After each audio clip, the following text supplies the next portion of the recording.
So here's the deal. I'm going to buy that fancy car from you. Margareta doesn't need it. She's just a regular person. My parents mentioned they wanted a new car, and since I got married to Brandon, he's been acting pretty selfish. He's been eyeing up the nice car my parents gave me, and I've had enough of it. My name's Margareta. I'm 25, and I met Brandon in college. We've been married for 2 years now. Brandon is outgoing and popular. Unlike me, I'm shy and don't have many friends. We started talking more during college classes, then we began studying together. I never thought someone like Brandon would be interested in me, but he surprised me by asking me out. I was really happy and said yes right away. That's how our relationship started. It made sense why I liked Brandon. He was handsome, friendly, and serious about his studies. But for him, things should have been different. He had lots of cute, stylish female friends. Finding another girlfriend wouldn't have been hard for him. Once, I bravely asked him, "Do you really think I'm the right one for you?" He seemed surprised and asked why I was bringing it up. I admitted, I'm not very confident. I wanted to know why he chose me. After thinking for a moment, he said, "I guess it's comfortable being with you." I wasn't satisfied, but before I could say anything, he seemed annoyed and started playing with his phone. Not wanting to argue, I quickly ended the conversation. "Yeah, you're right. Sorry for bringing it up." Even though I still had doubts, our relationship kept going smoothly. Time passed quickly. We finished college, got married, and moved into a condo. I got a job at a regular company while Brandon went off to do more school and research. When I told my mom we were getting married, she was really happy. She said, "That's great news." We were starting to worry. "We thought you'd introduce us to a boyfriend sooner." I felt bad for not telling them about Brandon earlier, but Mom understood. She said I've always been independent, handling things on my own. Knowing Brandon was there for me made her feel better. My parents met in college and still love each other a lot, which I admire. Dad worked hard, climbing up the ladder at a big company. Mom supported him and also pursued her passion for cooking. She became really good at it and even teaches cooking classes now. They respected each other's lives and gave each other space. Growing up with them, I learned to be independent too. I wasn't great at much except studying, so I didn't go to grad school. I wanted to be self-sufficient and start my own life soon.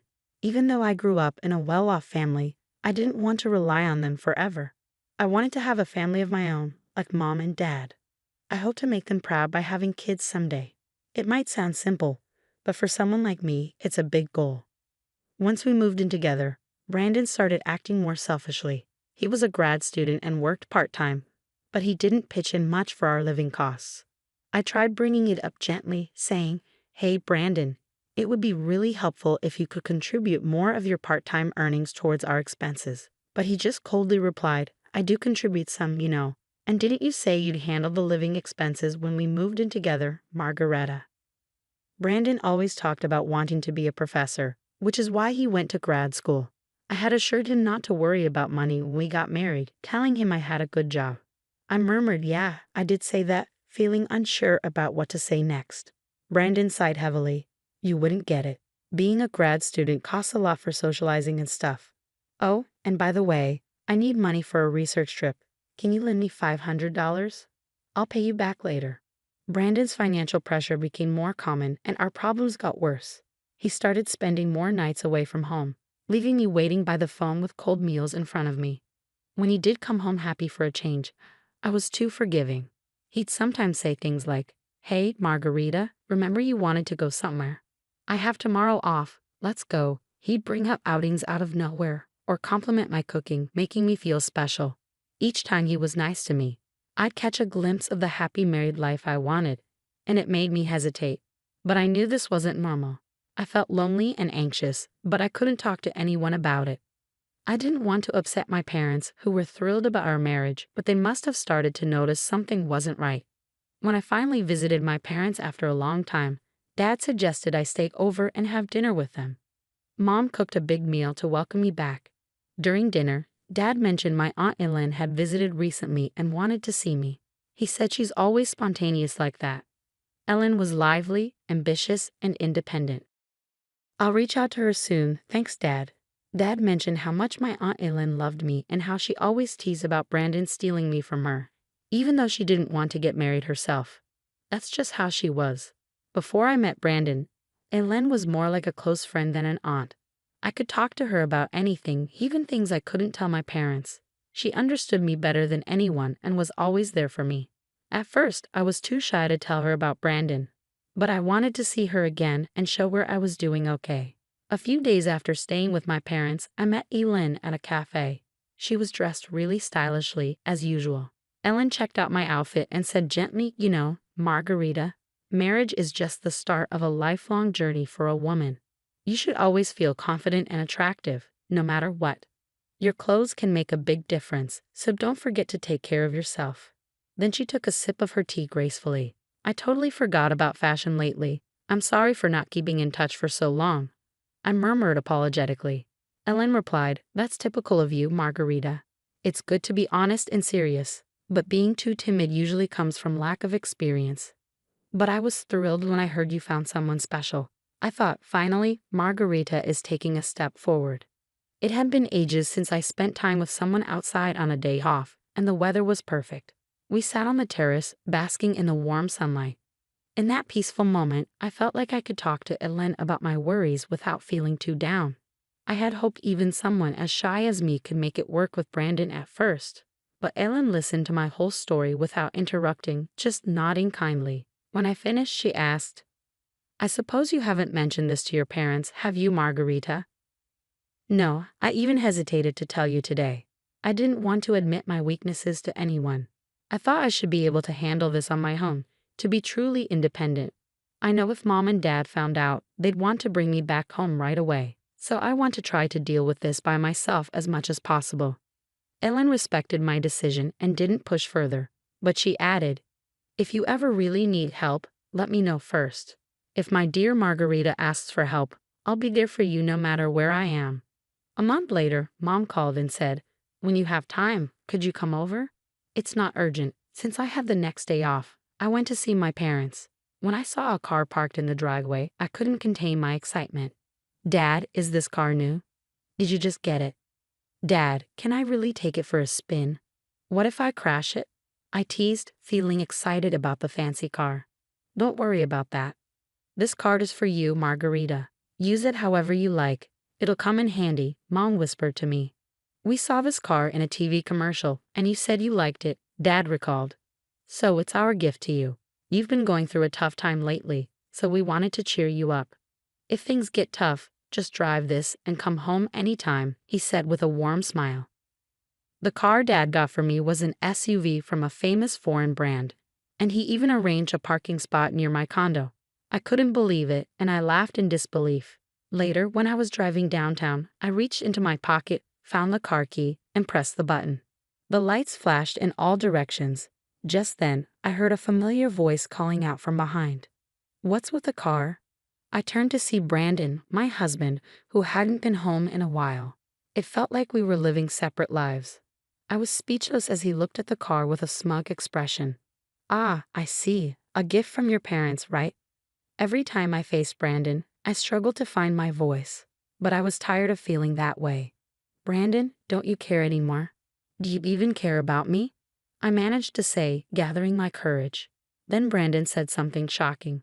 Are you just realizing now? Did you really think I loved you all this time? It's ridiculous how hopeful you are. His dry laugh rang in my ears.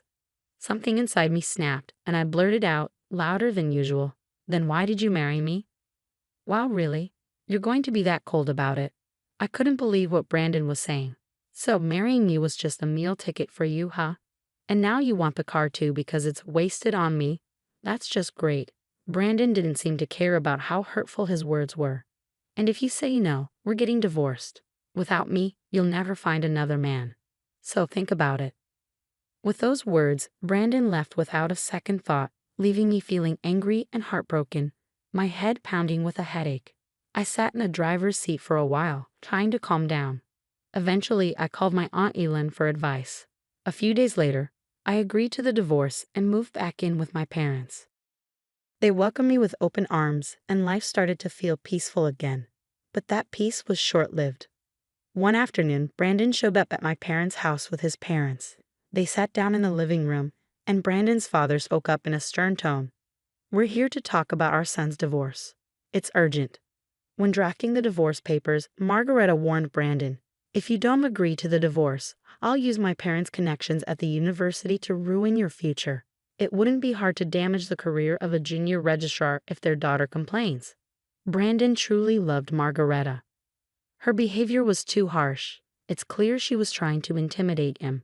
"We could easily challenge the divorce," Brandon's father said, feeling deceived by Margareta. Behind her plain appearance, she's actually a mean and greedy woman. Poor Brandon. I heard she paid him to stay away.